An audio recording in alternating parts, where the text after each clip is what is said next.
On our anniversary, Nathaniel took me to our favorite restaurant, just like we had 5 years ago, as if nothing had changed. The candlelight flickered, casting soft shadows across the room, and the familiar hum of quiet conversations filled the air.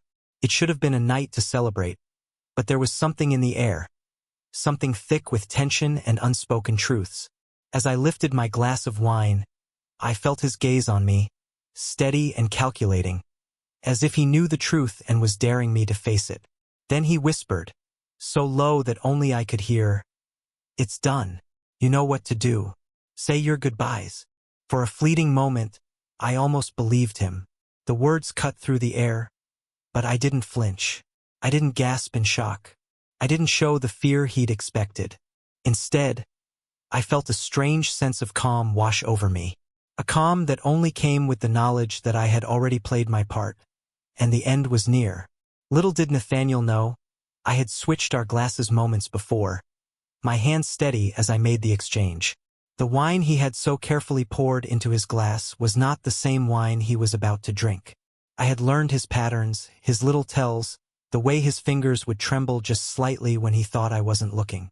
The glass in his hand, the one he thought would be his final toast to me, would be the last thing he ever held. I took a sip, watching him carefully over the rim of my glass. His eyes gleamed with a false sense of control, as if he believed he held all the power, the entire evening mapped out in his head. I could feel my heart steady with each passing second. I watched him smile that smile, the one that once made me melt but now twisted my stomach into knots. He had no idea. He collapsed only moments later.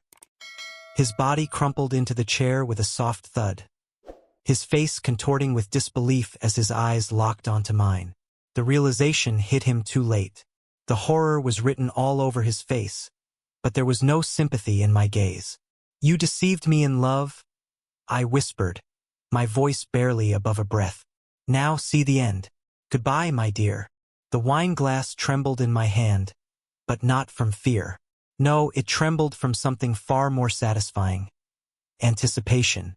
The game had changed, and tonight it would be over. I remember the day we first met as if it were a scene from a movie, one of those perfect moments where everything aligns just right.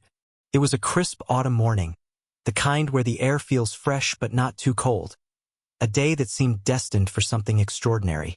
I was at Thornfield Books, browsing through the old classics in the back corner, when I reached for the same worn copy of Rebecca that Nathaniel had his hand on. Our fingers brushed against the faded spine, a small touch that seemed insignificant at the time, but I'd come to realize that it was the moment my life would change forever. His eyes met mine, storm gray and full of quiet intensity. His smile was easy, like he'd been waiting for that exact moment to happen. "A beautiful book for a beautiful lady," he said, his voice warm and smooth, each word slipping out like he'd practiced it 1,000 times. I remember laughing, feeling a flush rise to my cheeks, thinking how charming he was, how effortlessly he could make me feel seen. I had no idea then that his words were as much a part of a carefully constructed performance as the gentle brush of his hand against mine. We spent the next hour talking about books, life, and everything in between. The way he listened intently, as if every word I spoke was the most important thing he'd ever heard, made me feel like I was the center of his world. I didn't know it then, but I had become the next target in his long list of carefully selected victims. After that day, we didn't go a week without seeing each other. His gestures were subtle at first, small, thoughtful acts that made me feel special. A surprise dinner at a candlelit restaurant, a weekend getaway to a quiet bed and breakfast tucked away in the mountains. He knew exactly how to make a woman feel like she was the only one in the world, and it was all so easy for him. Too easy. But I didn't see it, not at first. I was enchanted by his charm, lost in the whirlwind romance we shared. Nathaniel had this way of making everything feel like a fairy tale, like we were characters in a love story that everyone would envy. He'd send me flowers on a whim, take me to exclusive parties where I felt like royalty, all the while making sure to stay in the background, watching me with those eyes that never missed a detail. I didn't know it then, but I was being studied.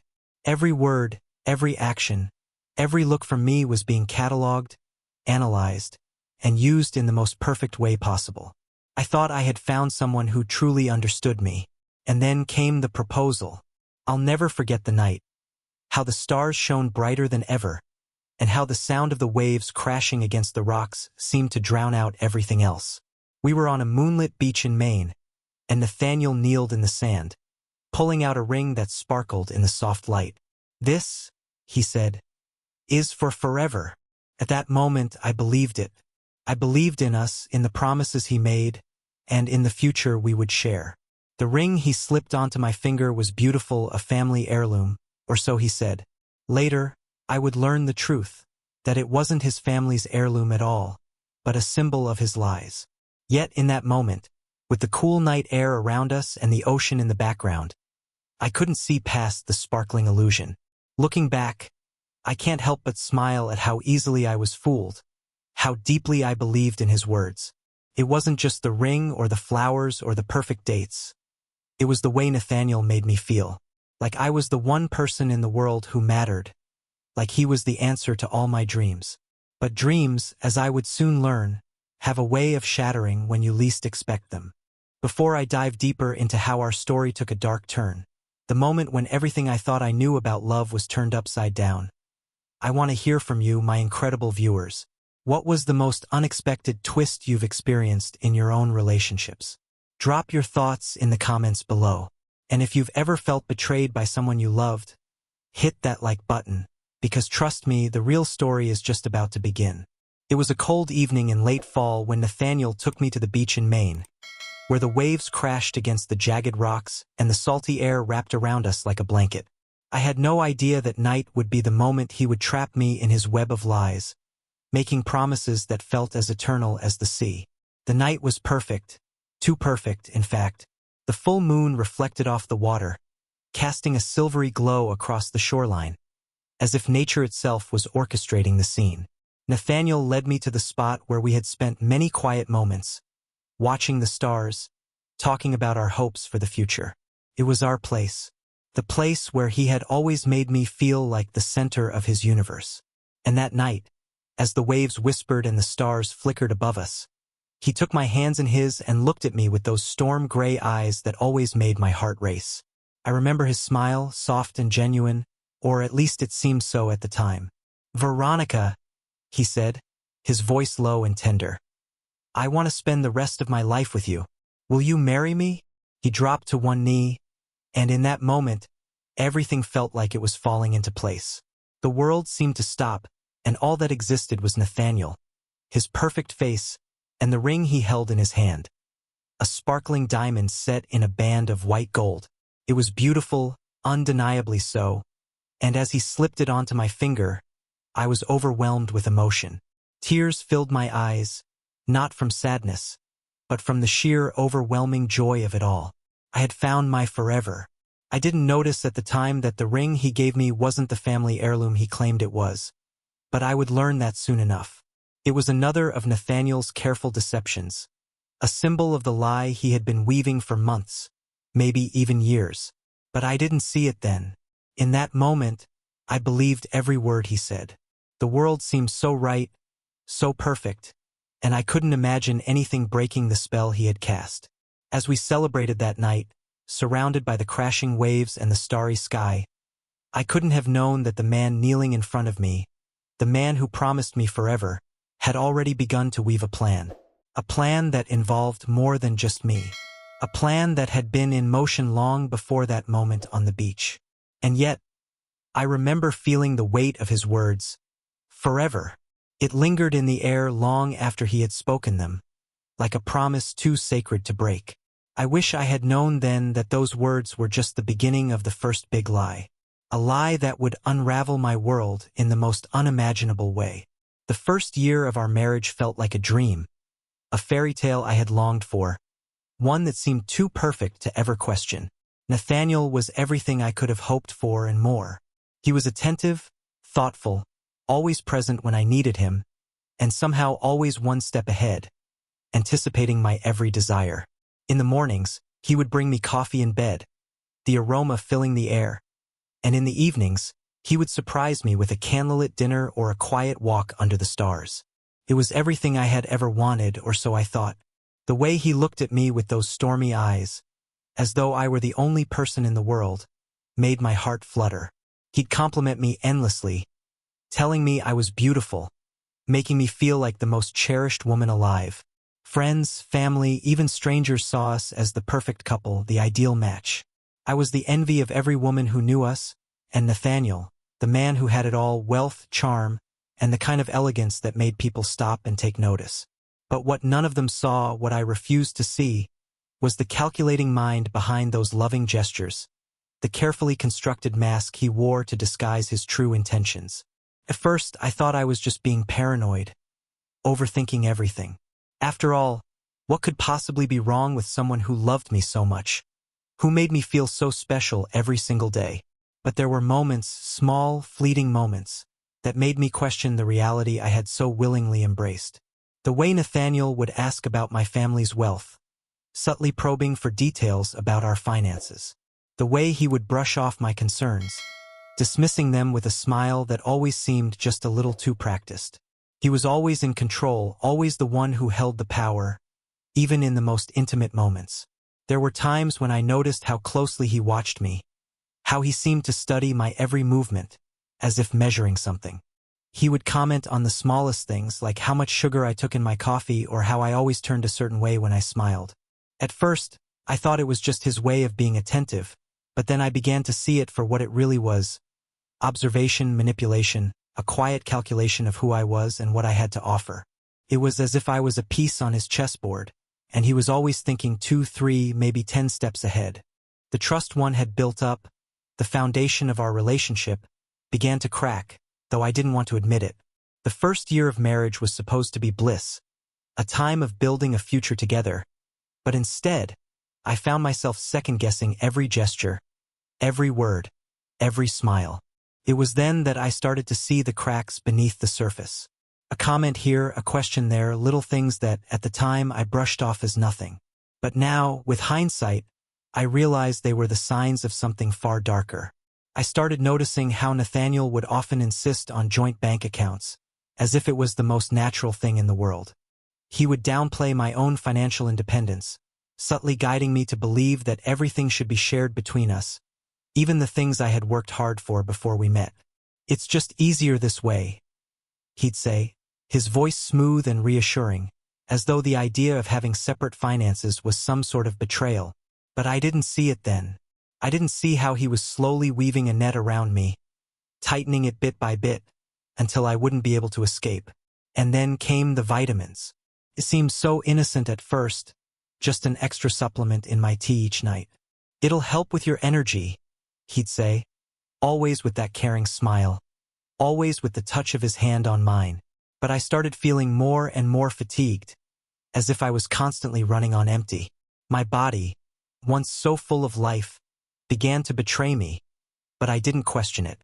I thought it was just the stress of adjusting to married life, the changes that come with it. Little did I know I was becoming weaker, slower, more susceptible to whatever Nathaniel was slowly introducing into my system. It was during this time that I began to see the true nature of our marriage. Nathaniel wasn't just my husband. He was my captor, and I was the prisoner in his carefully constructed trap. The life we had built together, the image of perfect love, was nothing more than an illusion. And as I began to piece together the fragments of truth, I realized that I was part of a much larger scheme, one that had been unfolding long before I had ever set foot into Nathaniel's life. But it wasn't just the small manipulations that shook me. It was the way he would always say, "forever." The way he would promise that nothing would ever come between us, even as his actions told a different story. I had trusted him. I had loved him with every fiber of my being. And now I was beginning to see that his love for me was nothing more than a carefully crafted lie, a means to an end. The cracks in our marriage were growing wider, but I couldn't leave. Not yet. I needed to understand the full extent of his deception before I made any move. And so, I played along, letting Nathaniel believe that he still held all the power, that I was still the naive, trusting wife he had married. But deep down, I knew the truth. I was no longer just his wife. I was his mark. And every moment, every glance, Every word was another step closer to the endgame. The trap was set. The question was, how long could I stay inside it before I was no longer able to escape? It was a rainy Tuesday afternoon when I first stumbled upon the truth. Nathaniel had left for yet another business trip, his fourth that month, though he always seemed to be working far more than any man should. I had grown accustomed to his absences, the quiet loneliness that filled the house whenever he was gone. But this time I wasn't just waiting for him to return. This time, I was determined to find out what lay behind the mask he wore so well. It started with something innocuous, or at least it seemed so at first. I was organizing his office, a task I usually avoided.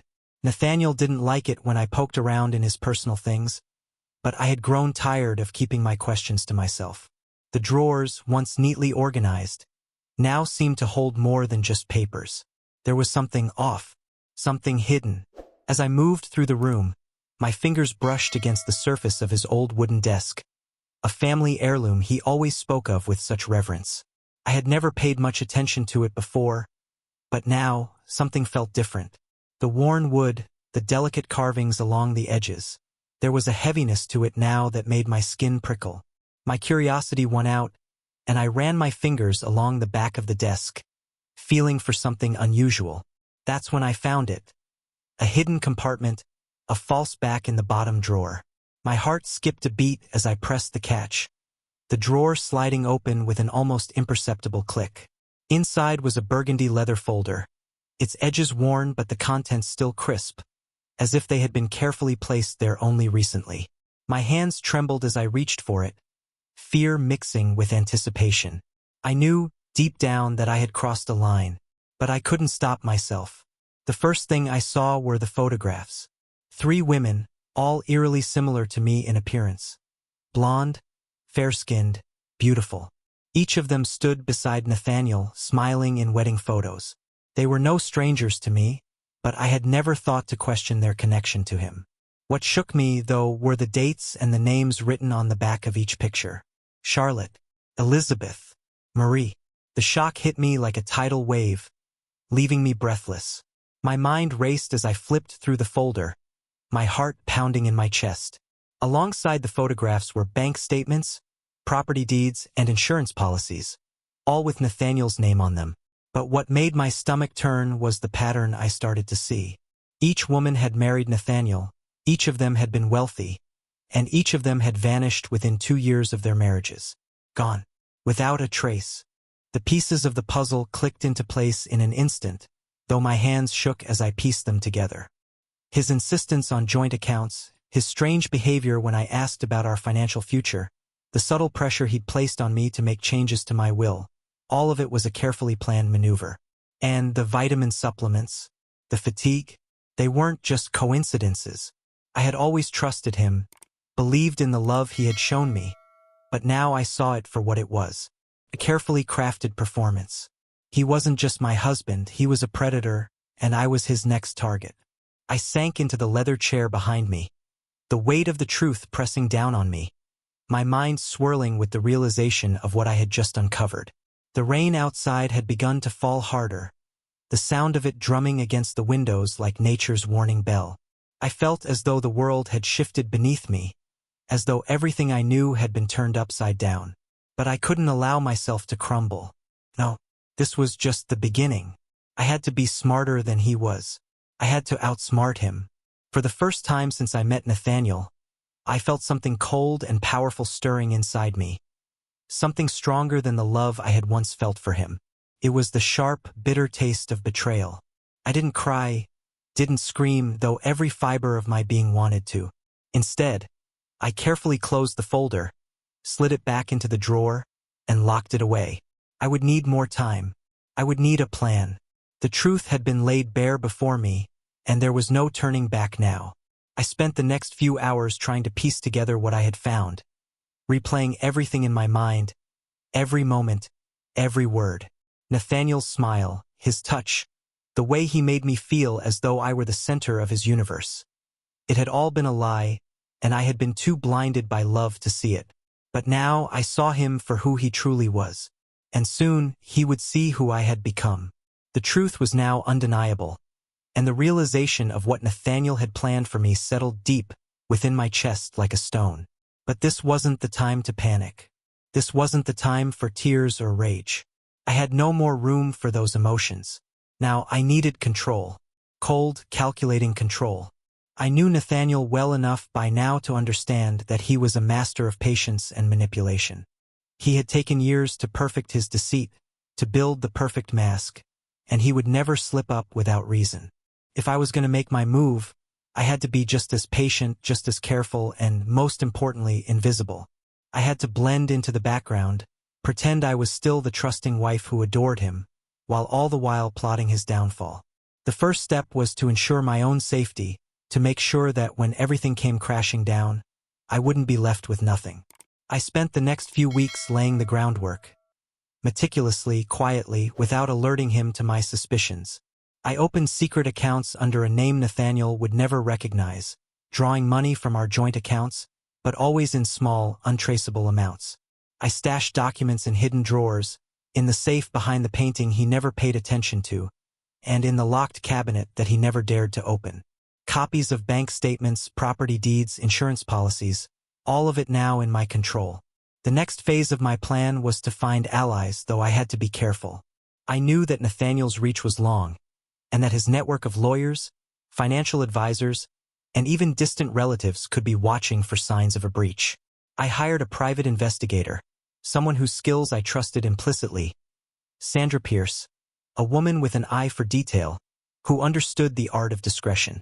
Her inquiries were discreet, her reports thorough, and most importantly, she was a woman whom Nathaniel would never suspect. Sandra dug into Nathaniel's past. His previous marriages, his financial dealings, his business trips disguised as work, and uncovered things that I could never have imagined. She unearthed the full extent of his deception, the pattern of his previous wives, the uncanny similarities between them, the way they had disappeared, one by one, leaving behind only empty accounts and shattered families. I had always suspected something was off, but to see the cold, hard facts laid out before me was enough to push me further into the cold, dark space where nothing would stop me. I took note of his habits, his routines, his tells, how he would check his phone before dinner, his little nervous glances when he thought I wasn't looking, how he would always touch my cheek gently before he kissed me goodnight, as though his touch was a reassurance that everything was as it should be. It wasn't enough to just wait for the right moment. I needed to make sure he couldn't sense my growing awareness of his game. The most difficult part, however, was the final ingredient. I needed to build my immunity. Over the past few months, I had been carefully experimenting with the substances Nathaniel had been using to weaken me. The pills, the powders, the supplements, I had carefully extracted the small doses and built up my resistance, always under the guise of being weak, of needing him. At night, when Nathaniel thought I was simply too tired to argue, I would quietly dispose of the tea he had prepared for me, the one laced with whatever poison he had planned for my slow decline. During the day, when he was out on one of his countless business trips, I took small doses of the same compound he had used on me, building my tolerance until it no longer affected me. I would sit in the garden, watching the leaves fall from the trees, while my body slowly adapted, until I was no longer the weak, frail woman he thought I was. I knew that when the time came, everything would have to be perfect. The wine would have to be just the right vintage, the one he'd insisted we open on our anniversary, the bottle that had been sitting in the cellar for years, a symbol of his manipulation. I had no doubt he would try to make it a moment of celebration, just like he had planned every anniversary before. But this time it would be my moment of triumph. The hardest part was pretending that nothing had changed, that I still loved him, still trusted him. I had to keep up the act, no matter how difficult it became. Each day, I would smile and play the part of the doting wife, all the while knowing that with every step, I was drawing closer to the moment when everything would shatter, when the lies would crumble beneath the weight of my carefully executed plan. But I was ready. I had prepared for this moment long before Nathaniel ever realized that I was no longer the woman he had married. I had studied him, learned his every move, and now, as I stood on the brink of the final confrontation, I knew exactly what I had to do. Nathaniel had underestimated me, just as he had done with every woman before me. But what he didn't know was that I had learned from the best. And now I would show him how the game was truly played. The night had arrived, the culmination of everything I had prepared for. The restaurant, Le Blanc, gleamed under the soft glow of chandeliers, its crystal glasses catching the light just as they had 5 years ago when Nathaniel and I shared our first dinner together. It was supposed to be a celebration, our anniversary, the moment we would reflect on all the years of love and promises. Yet, as I entered the familiar oak-paneled room, I knew that this night would mark the end of our story. Nathaniel greeted me at the entrance with that same smile, the one that once made my heart race but now made my skin crawl. He looked every bit the charming, successful man I had once admired. His suit was impeccably tailored, his hair neatly combed, and the faint scent of his cologne, a fragrance I had come to associate with so many other women, wafted toward me. The past years had only sharpened my awareness, and tonight, every detail about him seemed to stand out like a neon sign. "You look stunning," he said, his voice smooth as always, his words flowing effortlessly. But I could hear the slight edge beneath his words, the tension that betrayed his excitement, his belief that everything was going according to plan. I smiled, the kind of smile I had perfected over the years, calm, confident, with just a hint of affection, though it was all for show. "Thank you, darling. You look quite handsome yourself." We were led to our usual table, table 23. It had been our spot since our wedding, the place where we first shared a quiet moment, where our love had blossomed. Now, as we sat down, I couldn't help but feel how much it had all changed. The table, the setting, the wine, it was all the same, but the meaning behind it was not. The waiter arrived with the wine list, and Nathaniel immediately insisted on choosing a bottle, a 2015 Chateau Margaux, a vintage we had saved for this very occasion. He had made sure it was the perfect vintage, the one that would symbolize the closing of a chapter. I could see the pride in his eyes as he poured the wine into our glasses, oblivious to the fact that the moment he raised his glass would be the moment his fate was sealed. We clinked our glasses, the sound of crystal ringing through the air. He was so confident, so sure of himself, as if he believed this was just another anniversary, another perfect moment to add to his collection. "To us," he said, his voice rich with satisfaction. "To another year of memories." I smiled, my heart a hollow echo of the love we once shared. "To us?" I echoed softly, my voice almost a whisper. I could feel the weight of the night pressing down on me, the finality of what was about to unfold. We ate our appetizers, seared scallops for him, French onion soup for me. Nathaniel commented on how I had always loved their soup, how it was my favorite. The words were warm, but I could taste the bitterness behind them. He was playing his part so well, trying to keep the evening light and normal, trying to maintain the illusion. But I saw through it all. As the main course arrived, his favorite Wagyu steak and my roasted chicken, I noticed the slight tension in his movements. He was checking his watch more frequently now, as if he couldn't wait for something. I knew that he was waiting for the moment when everything would unfold just as he had planned. But what he didn't realize was that the moment he had been anticipating was the one that would destroy him. Nathaniel tried to engage me in conversation, reminiscing about the early days of our relationship, how we had first met in the bookstore, how shy I had been on our first date. I nodded, playing along, my heart growing colder with every word. It was all part of the act, part of the performance. But in the back of my mind, I was already thinking about the final act, the one where his perfect facade would crumble.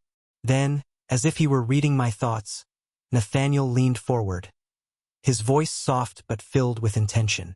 "Do you remember the first time we had dinner here?" he asked, his thumb brushing against my hand. "You were so nervous, so unsure. But you trusted me, and we had the best time." I forced a smile, letting my gaze meet his.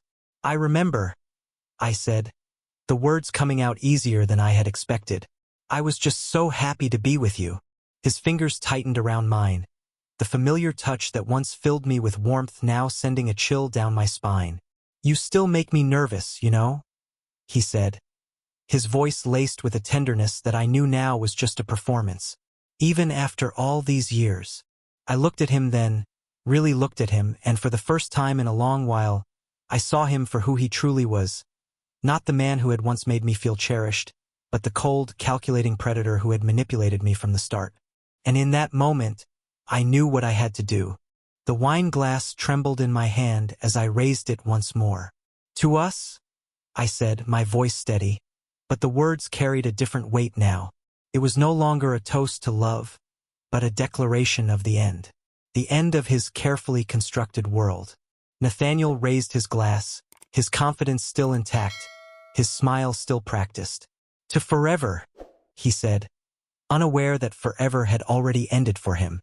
The crystal chimed as our glasses met, but this time, it was not a sound of celebration.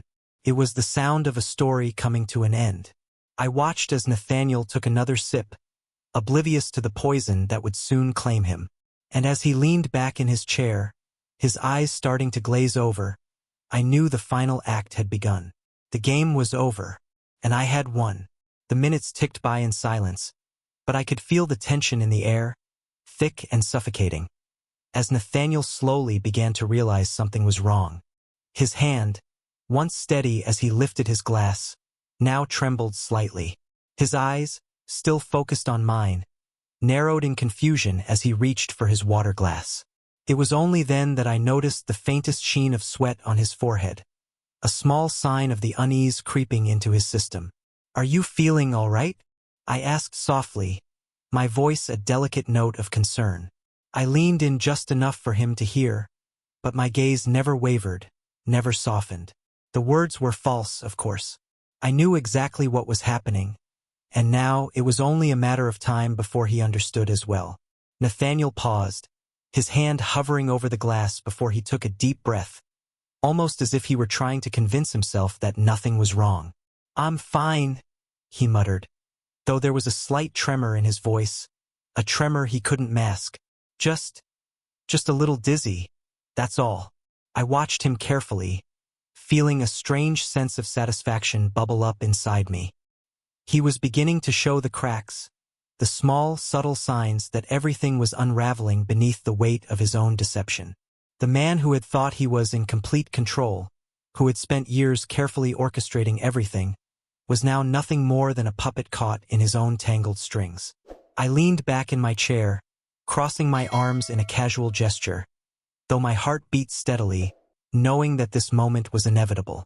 "You look a little pale, darling," I said, my words slipping out with a sweetness I didn't feel. "Maybe you should take a moment. You don't seem quite yourself." Nathaniel glanced at me, his eyes unfocused, his lips parting as though to speak, but then he faltered. His breath was shallow now, his gaze darting around the room as if searching for something, anything, to explain what was happening. I could see the panic starting to set in, the realization slowly creeping into his mind. The slow, cruel process of him coming to understand what I had done, what I had known all along, was unfolding before me, and there was no stopping it now. I let the silence linger between us, stretching out the tension as Nathaniel's face slowly drained of color. His hand shook violently as he placed it on the table, his grip tightening as though he could hold onto reality itself. What did you do?" His voice was hoarse now, strained with confusion and terror. He tried to stand, but his legs buckled beneath him, and he collapsed back into the chair, his breathing coming in erratic gasps. I watched him with calm, unwavering eyes, my heart a strange combination of vindication and something far colder, something that felt like justice. "Oh, Nathaniel," I whispered, leaning in closer. "Did you really think I wouldn't see through you? After everything you've done? All the lies, all the manipulation, you thought I wouldn't figure it out?" His eyes widened in horror as the pieces clicked together in his mind. "No," he gasped, barely able to form the words. "The glass? You switched it." I smiled softly, the expression on my face almost serene, as if I were speaking of something inconsequential. "Yes, darling, I switched the glasses. You didn't think I'd be so foolish as to drink what you had planned for me, did you?" His body shuddered as the poison began to take effect, his fingers clutching at the table, his eyes desperately searching for something to hold on to. "Why?" he whispered, barely able to speak now, his voice thick with panic. "Why are you doing this?" I leaned forward, the distance between us shrinking, my voice soft but cutting. "Because you've taken everything from me. You've lied, you've stolen, and you've killed. You used me just like you used all the others before me. But I'm not like them, Nathaniel. I'm not the fool you thought I was." His chest heaved as he struggled to breathe, his face contorting in a mixture of disbelief and fear. He reached out for me as though to plead, but his hand trembled too violently to reach me. "Please," he gasped, his voice barely a whisper now. "You don't have to do this." I stared at him, my heart cold but steady. "No, Nathaniel. You made your choice long ago. This is the consequence of your actions. You deceived me in love, and now you'll see the end of your game." His breath came in shallow, desperate gasps now. His eyes flickered, the realization sinking deeper into his mind with every passing second. I watched him slowly lose his grip on consciousness, the fight draining out of him, his eyes searching mine for mercy that would never come. I could hear his labored breathing, feel the weight of the moment pressing down on me. As Nathaniel's body began to slump forward, I didn't move. I didn't rush to his side. I simply watched as the man who had tried to manipulate me, to control me, slowly succumbed to the poison he had so carefully intended for me. The waiter approached, unaware of the drama unfolding at our table. "Is everything all right, madam?" he asked politely, his voice breaking through the haze of tension in the room. I didn't look at him. I didn't even acknowledge his presence. My eyes were fixed on Nathaniel's fading form, my voice calm as I answered, "Yes, everything's perfectly fine. I'll need assistance with him, though." The waiter nodded and moved to help Nathaniel, who now couldn't even lift his head. He was a broken man, helpless, exposed, and I felt nothing but the satisfaction of justice unfolding.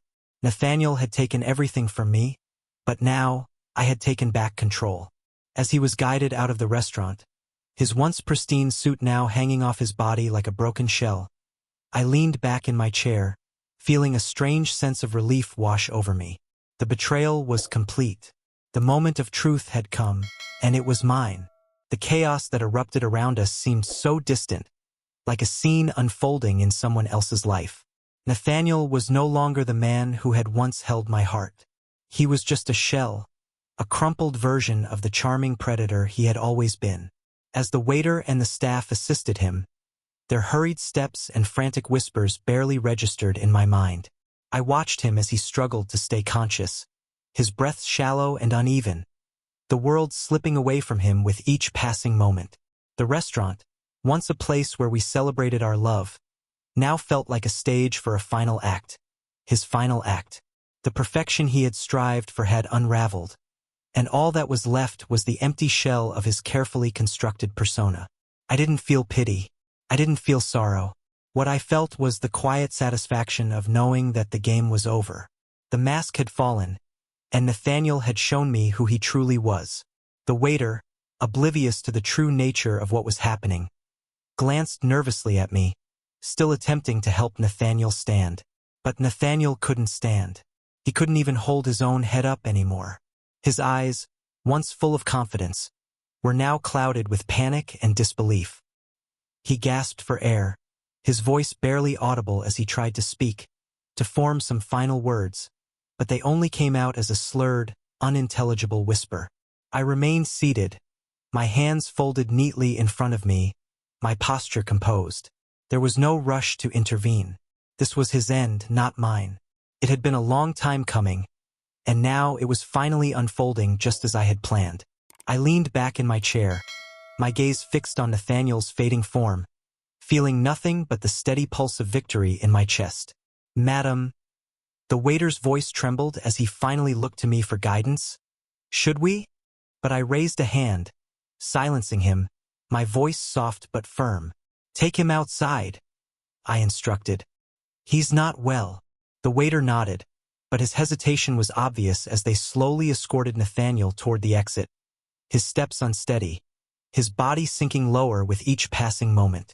It was almost poetic how the great man, who had once held so many in his grip, now needed help simply to stand, his once strong and composed exterior crumbling under the weight of his own lies. As they disappeared through the restaurant doors, I remained seated, allowing the quiet to settle in. The room felt oddly still, the noise of the evening muffled in my ears. I sipped my wine, the rich, dark liquid flowing smoothly across my tongue, its flavor almost sweeter now, as though it had been infused with the sense of finality that hung in the air. The aftermath had begun, and it would be a quiet one, unfolding in the shadows. No one knew the full story. No one would ever understand the depth of the betrayal, the years of manipulation, the countless lies that Nathaniel had woven into the fabric of our lives. And I intended to keep it that way. The truth would remain my secret, the final chapter of a love story that had long since turned to ashes. As the night wore on, I finished my meal in silence. I wasn't in a hurry. There was no need to rush. Nathaniel had been part of my life for so long, a shadow that had always loomed over me, but now that shadow was gone. I had taken control, taken back what he had stolen from me, and now I would walk away unscathed. When the police arrived, called in by the restaurant staff to investigate his illness, as they put it, I played my part to perfection. I was the concerned wife, the one who had tried desperately to save him, the one who had done everything in her power to help, but who had ultimately been helpless in the face of his sudden and mysterious collapse. The story I told was simple, rehearsed, and it was convincing enough that no one questioned it. Nathaniel had been fine one moment, and the next he was gone. The coroner's report would later confirm what I already knew. The cause of death was consistent with a toxic reaction, one that could be easily mistaken for a natural cause. The evidence I had planted, the documents I had arranged, the timeline I had constructed, everything fell into place perfectly. There was no trace of the real story, nothing to suggest that this was anything other than an accident. Nathaniel had thought he was the one pulling the strings, but it was I who had outsmarted him. As the investigation continued, the whispers began, but they never reached me. They never would. I had secured my future, protected myself from the consequences of the man I had once loved, and now, as the days passed, I was free from the web of lies he had spun around me. His family arrived in town, feigning grief, talking about how wonderful Nathaniel had been, but it was all hollow, just another performance for the world to see. I didn't care about their fake mourning. I had no time for it. Nathaniel had been nothing more than a lesson for me, and now that lesson was complete. The funeral came and went, as I knew it would. I stood by, playing my role as the grieving widow, the woman who had lost her husband far too soon, the one who had to bear the weight of the tragedy. But inside I was calm. Inside I was satisfied. I had won. Nathaniel's life had ended, his empire of lies collapsing with it, and in his place, I had emerged stronger than ever. The days after his death were quiet, peaceful even. No more deceit, no more games, just silence and the knowledge that I had taken back control. I had paid the price for my ignorance, for my trust, but I had survived. Nathaniel had taken everything he could from me, but in the end, I had taken everything back. The game was over, and I was the one who walked away victorious. As I stood on the balcony of my new home, overlooking the serene landscape, I felt a strange peace settle over me. Nathaniel was gone, and with him the past. The future stretched out before me, open and full of possibility. And this time, there would be no one to deceive me, no one to manipulate me, no one to take what was rightfully mine. I had learned my lesson well. The game was over, and I had won. Months passed since Nathaniel's death, and the world felt quieter, calmer in a way I hadn't expected. The rush of adrenaline from the final act, from taking control of my own fate, had faded, leaving behind a strange peace. I stood in the quiet comfort of my new home on the French Riviera, the Mediterranean stretching out before me like a never-ending horizon, its glittering waters a symbol of the freedom I had earned. No more lies, no more manipulation, just the endless possibility of what lay ahead. The sun dipped low in the sky, casting long shadows across the garden where I had spent so many afternoons reading, reflecting, and planning my next steps. The flowers in the garden bloomed in an array of colors, their fragrance sweet and intoxicating. The same plants I had cultivated during the months of Nathaniel's manipulation now stood tall, their beauty a quiet testament to my resilience. I had come to appreciate nature's delicate balance, the way a seemingly harmless flower could hide a poison so deadly it could end a life in seconds. And I had learned to control it, just as I had learned to control my own fate. I thought back to the woman I had once been, the woman who had believed in fairy tales, in love that could conquer all. The woman who had trusted Nathaniel without question, without hesitation. That woman was gone now, replaced by someone stronger, more cautious, more aware of the world around her. And though I had lost a part of myself in that transformation, I knew it had been necessary. It had been the only way to survive. Life in the quiet town near Antibes suited me perfectly. The locals barely noticed me. An American widow, distant and private, whose life seemed simple, almost idyllic. I had become just another face in the crowd, someone people thought they knew but never truly did. And I liked it that way. It was safer this way. But there were moments, fleeting and subtle, when I couldn't help but wonder if I had truly left the past behind. The lessons I had learned from Nathaniel, the ones that had kept me alive, still lingered within me. The patience, the observation, the careful study of those around me. Even now, as I sat on the balcony sipping wine, the breeze carrying the scent of jasmine from the garden, I couldn't ignore the growing unease that simmered beneath the surface. I had learned to recognize patterns in people, to read between the lines. And there was someone here, someone new, whose presence unsettled me in ways I couldn't yet fully understand. Henri, the hotel waiter, was charming, attentive, and handsome in that effortlessly casual way that so many men seem to be. He had begun to make his interest known, his small touches, his lingering glances, his subtle compliments. At first, I had brushed it off, thinking little of it. But as the weeks passed, I began to notice the cracks in his story, the inconsistencies, the way his past seemed just a little too polished, his history a little too conveniently tailored. It was almost as though he had studied the same playbook Nathaniel had used, the one I had learned to read all too well. I found myself watching him more closely, my instincts kicking in. The same vigilance I had learned to trust when Nathaniel's charm had first fooled me now served as my defense. Henry's story didn't add up. His background seemed a little too perfect, his timing a little too precise. It wasn't just the way he looked at me, though that too was unsettling. It was the small things, the way he would always appear when I needed something, the way he knew exactly when to approach me, the way his smiles seemed a little too calculated. And so I did what I had always done. I observed. I gathered the pieces of his life that he had left behind, just as I had done with Nathaniel. I didn't confront him. Not yet. I knew better than to rush. I had learned the art of patience, of waiting for the moment when the truth would reveal itself. And as I watched Henri, I couldn't shake the feeling that I was being tested once more. But this time I was ready. I had learned from the best. Nathaniel had taught me how to read people, how to understand their weaknesses, how to play the game. Now I was the one who held the cards. I had mastered the rules, and I would never let anyone control me again. The days passed, and Henry's advances became more frequent, his interest more pronounced. Yet I remained calm, composed, playing my part to perfection. I would let him think he was in control, just as I had once let Nathaniel believe he was.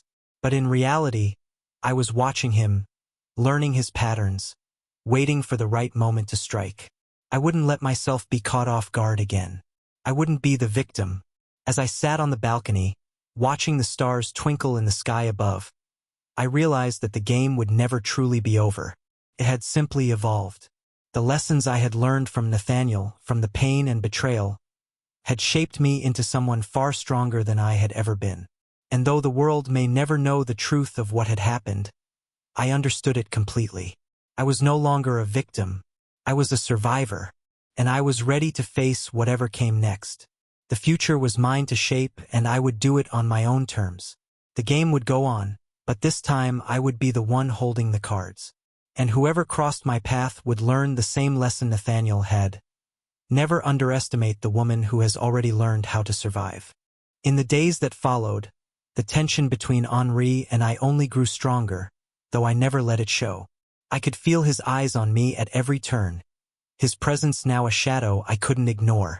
His attempts to draw closer, to insert himself into my life, were becoming more obvious, and yet I allowed it to unfold without resistance. It was all part of the plan, the test, the final piece in my understanding of this man, of how far I could push before his true nature revealed itself. Each interaction with Henri was calculated. His questions were subtle, meant to probe, to test my boundaries. Where did I come from? How had I ended up in this quiet corner of the world? What was my life like before I arrived in Antibes? At first, I answered with ease, carefully crafting my own answers to match the story I had already told. But with each conversation, I grew more cautious, more guarded. I couldn't allow myself to slip. The lessons Nathaniel had taught me were still fresh in my mind. Henri wasn't as slick as Nathaniel had been, but he was still dangerous in his own right. I began to keep a closer eye on him, watching the small things, the way he checked his watch when he thought no one was looking, the way he always seemed to know when I would be in the lobby or by the bar. It wasn't just coincidence. Couldn't be. I'd been through this before, had learned to see the signs. Henri was trying to manipulate the situation, to draw me in slowly, like a moth to a flame. But this time, the flame wasn't something that would burn me. It was something I had control over. One evening, as I sipped my wine on the balcony, my mind turning over the possibility that Henri might be hiding something darker beneath his charming exterior, I felt a subtle shift in the air. The quiet whispers of the past seemed to echo around me, urging me to trust my instincts, to continue watching, to never let my guard down. This life, the one I had built after Nathaniel's fall, was mine now, but it would remain fragile if I wasn't careful. Henri's charm, though smooth and seemingly innocent, felt like a mask. I had lived behind a mask once before. I had worn the illusion of love, of trust, and it had nearly cost me everything. I would not make that mistake again. A week passed, and Henri's attention never wavered. His advances grew bolder. Small touches, lingering glances, his attempts to catch my eye across the crowded room. But I was no longer the naive woman I had once been. His smiles did not disarm me, nor did his words draw me in. Instead, they set off alarms in my mind, warning me that I was about to make a dangerous mistake if I let myself get too close. One night, after dinner at a local bistro, Henri invited me for a walk by the water, the moonlight casting a soft glow over the shoreline.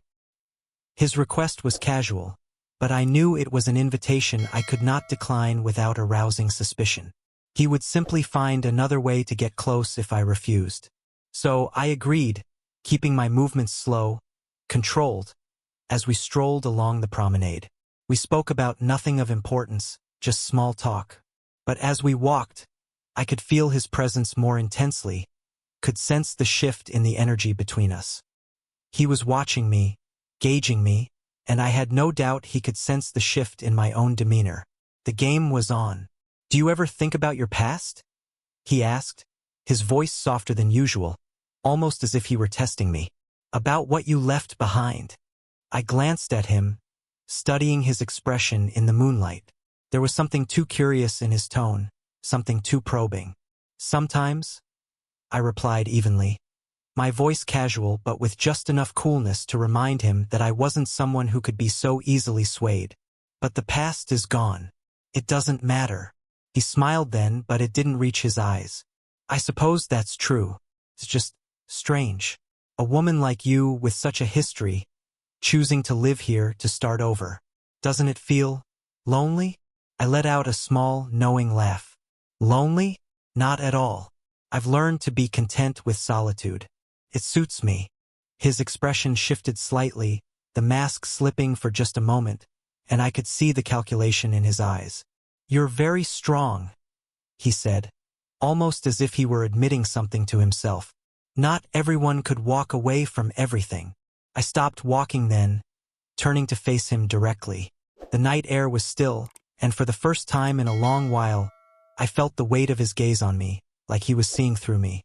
And yet, I stood there unflinching. "Not everyone gets the chance to walk away," I said softly, my words more pointed than I had intended. "But I'm not everyone, Henri, and you might want to remember that." He took a step back, his lips parting as if to say something, but then he simply nodded, a thin smile crossing his face. "Of course," he said, his voice smooth again. "I was just curious. Sometimes it's hard to understand why people do the things they do." I met his eyes, the truth of his question lingering in the space between us. It wasn't curiosity he felt, it was something far darker. He was testing me, trying to figure out if I was still the woman I had once been, the one who had been so easily manipulated. But I wasn't her anymore. I had been remade by my past, and it had given me the strength to see through every false mask, every hidden agenda. As we continued walking, I felt the weight of the future pressing on me. But it wasn't fear that I felt.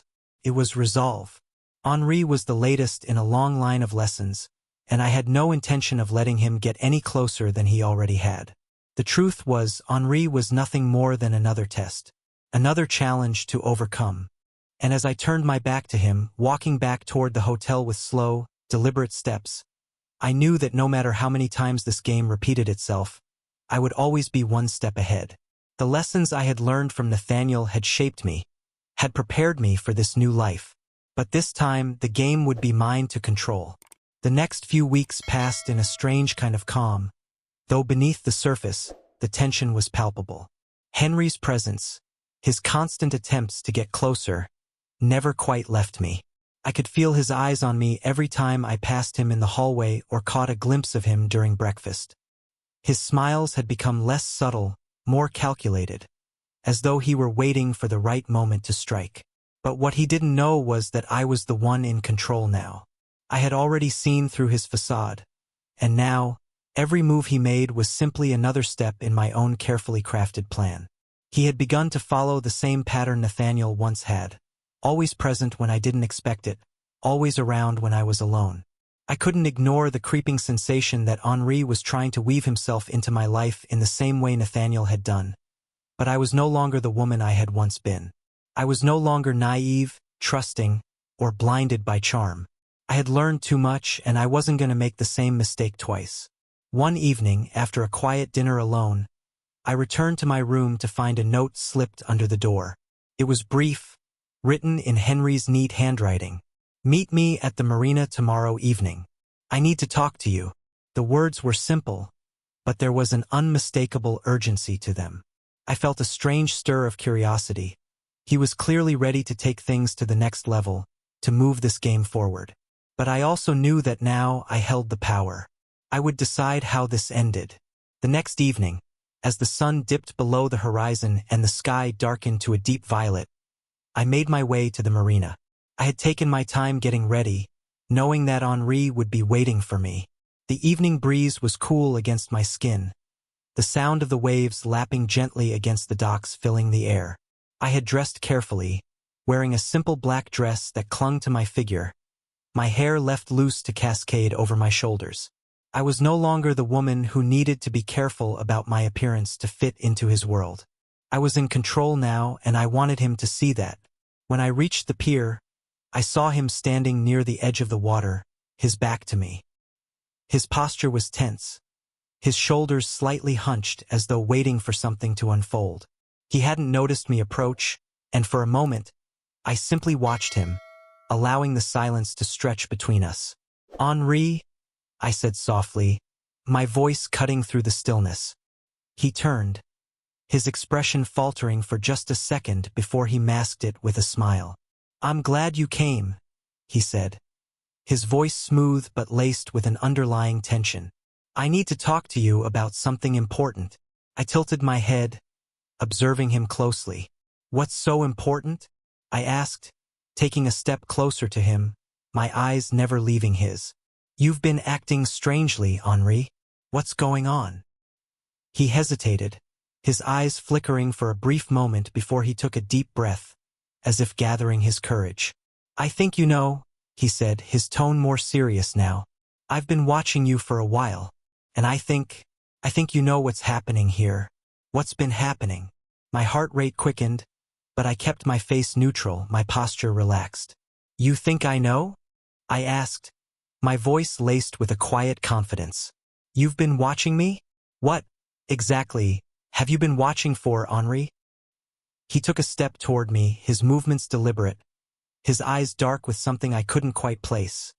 An emotion that seemed familiar, but distant, like a memory I couldn't quite recall.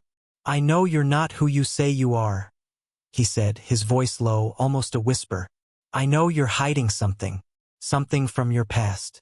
I know you've been watching me too, and I know you've been hiding from something. But I can't help but wonder, why are you running? What are you running from?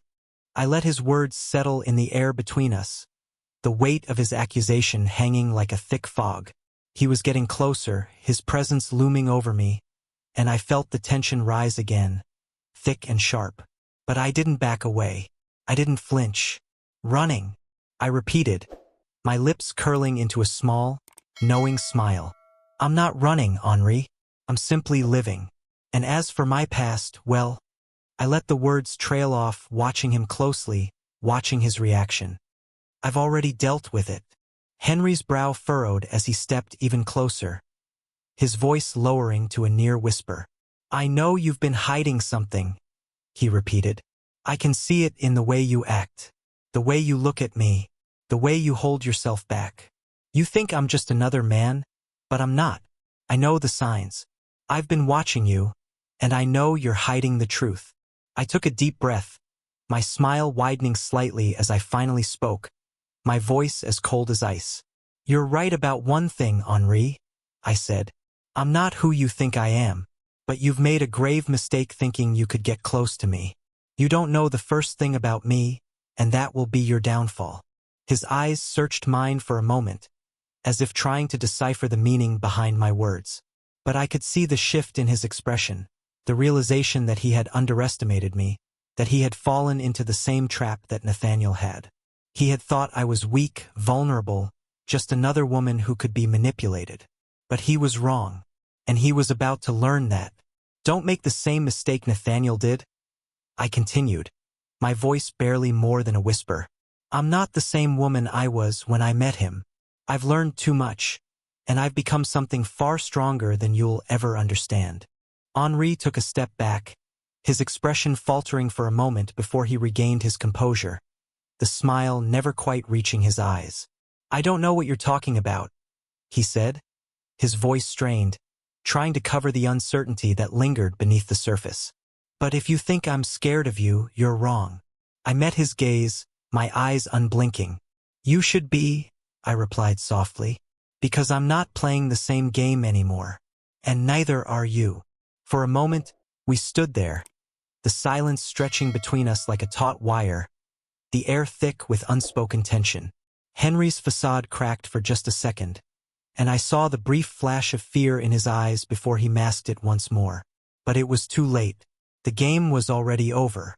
With one final, deliberate look, I turned and walked away from him, my steps measured and confident. Henri didn't follow, but I knew he would never forget the lesson I had just taught him. I had once been prey, but no longer. Now I was the one in control. The future was mine, and no one would ever take that away from me.